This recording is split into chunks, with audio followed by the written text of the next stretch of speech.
Creepy clowns. It's a phenomenon sweeping the country right now.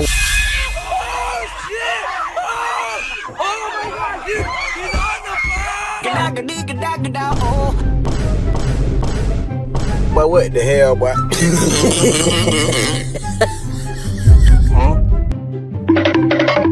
2016.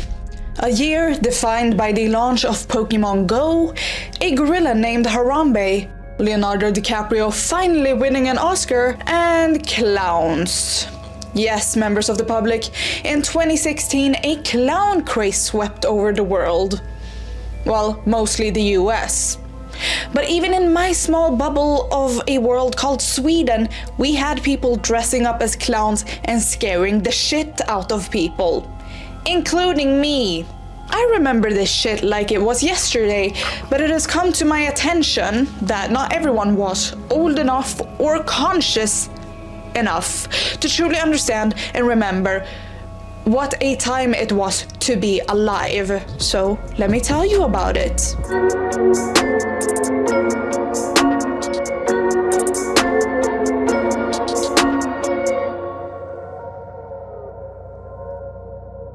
In the second half of 2016, so-called clown sightings started popping up on the news. Originating in Wisconsin and South Carolina in the US of A, this quickly became a wider phenomenon where people would dress up as creepy clowns and scare people. As the kids would put it, it turned into a trend of sorts, although at the time it was considered more a panic. Because these clowns, they weren't your good old Ronald McDonald clown, which, in fairness, has always been creepy, but rather killer clowns. Now, were these clowns actual killers? No. But they looked like your stereotypical horror movie killer clowns, so of course everyone was fucking terrified that they'd be stabbed to death with a balloon sword or something. I wouldn't say I have a phobia of clowns, but they've always unsettled me. At least as a kid. I remember being in the hospital when I was quite young and a clown was visiting the children's ward. I was already socially awkward as it was, dealing with normal adults, and having to deal with an over-the-top man in clown makeup and clothes in contrasting colors that made my eyes bleed, that was not really on my bucket list. In fact, I think I cried when the clown approached me and tried to give me a balloon animal. There is something inherently unsettling about clowns. Historically, they've been depicted both as funny physical comedy entertainers and scary, destructive creatures in theater before moving on to become a staple of the circus industry. In the 19th century, clowns went from being a comic relief for all audience to primarily appealing to children. This, combined with the over-the-top character and heavy makeup, caused a shift in perception for people to wonder who is behind the clown persona. Most clowns aren't hiding anything sinister, and there are a lot of really passionate and talented clowns who dedicate their lives to making people laugh. But there is a certain level of mystery baked into the clown character. The exaggerated smile, the painted face, the wig and costume that masks any trace of the person underneath. That mask, for some, creates an unsettling ambiguity. Who are they really? What are they hiding? Enter John Wayne Gacy, one of America's most notorious serial killers, who also happened to perform as Pogo the Clown at children's parties and local events. Gacy's stories added fuel to the fire of our collective fear of clowns, taking that unsettling perception and twisting it into something horrifyingly real. Here was a man who literally hid behind a painted-on smile, a friendly face masking unspeakable evil. For many, Gacy turned clowns from harmless jokesters into figures capable of hiding anything behind their cheerful facade. This association between clowns and danger was further reinforced by horror films and novels, from Stephen King's It and the iconic character of Pennywise to the Joker in the Batman franchise.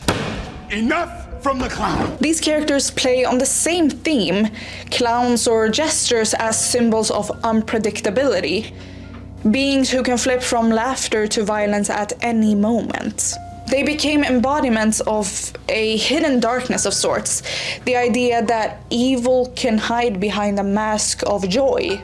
So by the time 2016 rolled around, clowns had been lurking in the cultural imagination as sinister figures for decades. When people started seeing clowns lurking in dark corners or peeking out from behind trees, the image of a killer clown wasn't just a random costume. It was tapping into a deep-seated cultural fear. The clown sightings in 2016 began in early August in Wisconsin in the US of A, with a picture of a creepy clown starting to go viral on social media. A few weeks later, reports started coming in about clowns trying to lure children into the woods with money or candy, both in South Carolina and North Carolina. By October, the clown sightings had spread to other countries, and videos of said sightings were going viral.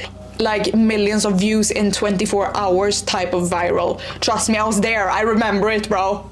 This, of course, gets people talking in real life as well, which further just pushes people to want to participate in this trend. In hindsight, a lot of the clown sightings can probably be accredited to people faking it for the views, but it doesn't make it less scary. Enter my favorite media theory, cultivation theory. Cultivation theory proposes that when you watch enough of something on repeat, it starts to feel like reality. When you're bombarded by endless stories and images of creepy clowns lurking in parking lots, alleys, and playgrounds, your brain goes, "Oh, so this is just the world now. Cool." One of my nails just fell off. Even if you weren't normally afraid of clowns, seeing one pop up everywhere, especially in your own neighborhood, starts to feel personal. Now, you may think, I'm too smart to be affected by constant clown content. But that's the beauty and the curse of cultivation theory. You don't even realize it's happening. It's like mind control subconsciously. Maybe all mind control is subconscious. One day you're innocently scrolling Twitter, watching a clown jump out of the bushes in one video, then a whole news segment about killer clowns the next, and suddenly every shadow outside looks suspiciously like a clown in bad face paint. In the case of the clown panic, even people who didn't usually flinch at the sight of a red nose and oversized shoes were suddenly a little wary. After all, this was a year when everything seemed to be going off the rails.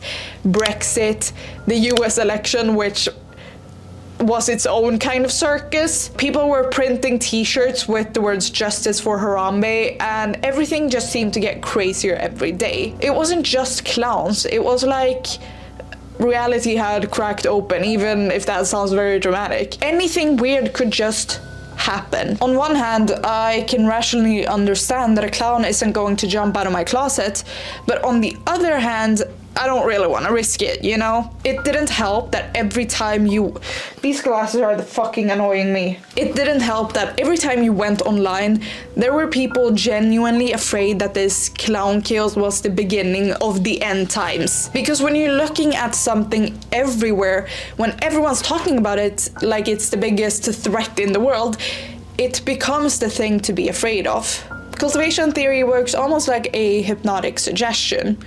It plants an idea so deep in your brain that even after the news died down, it lingers. Like some sort of weird residual fear of something that was never actually a real threat. And maybe that's why clowns in 2016 went from birthday party mascots to something straight out of a nightmare. It was a self-fulfilling fear fueled by repetition, a social media-fueled echo chamber that kept bouncing back the same images until suddenly everyone felt like they were part of some low-budget horror movie. Anyway, enough of this freaking tie. Enough of this freaking serious get up. What the hell? With the power of hindsight, it's clear how over the top and absurd this whole clown panic really was. Seriously, watching some of these old videos, it's almost comical how obviously fake a lot of them were, and yet we all believed it. We ate up every shaky video of a clown lurking on a street corner, every pixelated shot of someone screaming and running from a killer clown. And now, scrolling back through these videos, a lot of them have actual disclaimers in the description saying that they were staged. So basically, this was literally just an early TikTok prank before TikTok even existed. The first sighting in Wisconsin was literally confirmed to be a marketing stunt for an upcoming movie. No, not the movie It, but I will talk about that in a bit. Regardless, somehow this random PR stunt ended up snowballing into an international panic. It was as if the entire world collectively decided that clowns were the real threat of 2016, not Donald Trump. And we took it so seriously too. And now I'm just sitting here wondering how we all got so caught up in something so ridiculous. I guess it was one of those you had to be there moments, because truly, you had to be there. I can't believe I was actually worried that clowns were lurking on every corner. But I don't know, I guess that was 2016 for you, a year when nothing made sense and everything, including killer clowns, was somehow believable. Now, the virality of creepy clowns weren't just an internet trend, because it actually did affect real life in some ways. I mean, the police were bombarded by reports of creepy clowns stalking about, and I'm just thinking, damn. So that's where all the police resources go. But people calling the cops out of fear wasn't too far-fetched. I would have probably done the same. But some costume stores literally pulled all their clown costumes off the shelves. I don't know if they did that to avoid people buying them to scare people, or to prevent people from being scared due to people buying them to dress up as clowns. I think it's also important to note how this affected the professional clown community, because while I might find clowns creepy, I don't think anyone should have their harmless livelihood being tainted by this sudden global terror of clowns. And here's the thing, a lot of clowns aren't just random folks who thought, you know what would be a cool job? Scaring kids in face paint. No, many of them actually have backgrounds in theater. They're trained performers.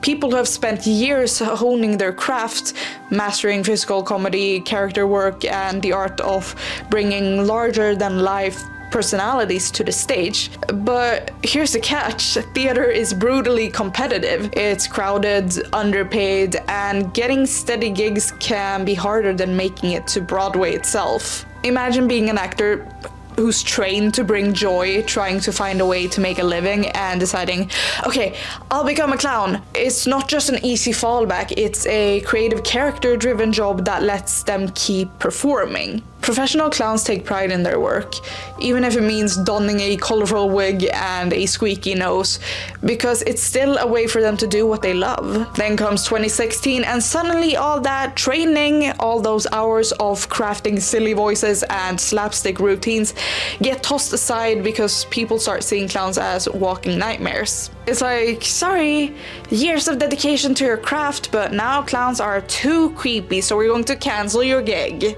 These clowns end up on the receiving end of this clown hysteria through no fault of their own. And let's be real, some of them were probably in theater because they didn't want to work a standard 9 to 5. They just wanted to entertain people, but instead they got dragged into a horror story they didn't ask for. Lots of clowns had their gigs cancelled, and just like any other industry where regular workers suffer due to something out of their control, I just think it's unfair.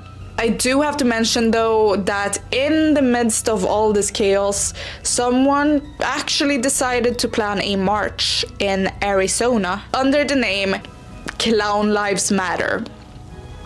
And let's just pause on that for a second, because what the fuck?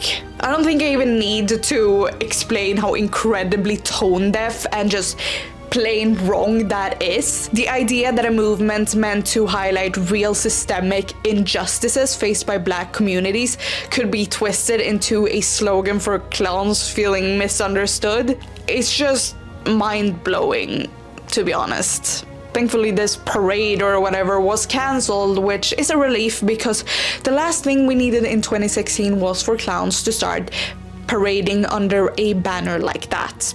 It's such a weird, morbid twist, like taking a real urgent movement and making it a joke. I get that the clown community wanted to reclaim their reputation, but to parody something as serious as Black Lives Matter, it's like, dude, read the room, like have some common fucking sense. Strange is all I have to say. Really strange. So by the end of 2016, the clown panic finally started to fade. But the impact it left on pop culture was here to stay. Clowns weren't just party entertainers or circus staples anymore. They had been solidified as actual horror icons. It's like the collective clown trauma of 2016 gave them an official seat in the Horror Hall of Fame. And of course, Hollywood wasn't about to let that go to waste. Which brings me to my conspiracy theory. What if the clown craze of 2016 was actually one big marketing stunt for the 2017 movie It? Now, stay with me here. The first sighting in Wisconsin turned out to be a marketing stunt for a low-budget horror film. But what if there was a bigger picture? What if the marketing team for the movie It caught wind of this clown hysteria early on and decided, hey, let's not stop the trend. Let's let it grow and fuel the fear until our movie drops next year. And I'm not saying every random person dressing up as a clown was in on it, but imagine if the first few sightings were strategically planted to stir up public interest in creepy clowns. Then you let the internet do its thing and watch the trend blow up. I mean, the timing was pretty perfect. A little too perfect, right? The panic hits a fever pitch in 2016, clowns are officially creepy again, and then boom, 2016 rolls around with It dropping in theaters, capitalizing on the exact same fear that were all over social media just a year before. And sure, it's just a theory, but there's no denying that the 2016 clown craze played a huge role in reigniting our collective fear of clowns. It set the stage perfectly for the movie It to come in and solidify clowns as bona fide horror material. Bona fide. I don't even know if that's how you say it, but I'm gonna say it like that. And while I'm not saying that this was a master plan orchestrated by Hollywood, the whole situation shows just how powerful viral trends are at shaping cultural perception. Nowadays, clowns are more tied to horror than ever, and the 2016 clown panic became a case study in how the internet can create and cement fears that last long after the hype dies down. So here we are, years later, still a little uneasy when we see a clown costume in the store, still more likely to associate clowns with Pennywise than with birthday parties. And maybe that's the legacy of the clown panic. The ultimate proof that social media can take something harmless, twist it, and turn it into a full-blown nightmare that even Hollywood couldn't resist capitalizing on. How do you remember the 2016 clown craze? Was it prominent in your country? Please let me know in the comments down below, and I will see you in the next video. Don't let the bedbugs bite. Bye!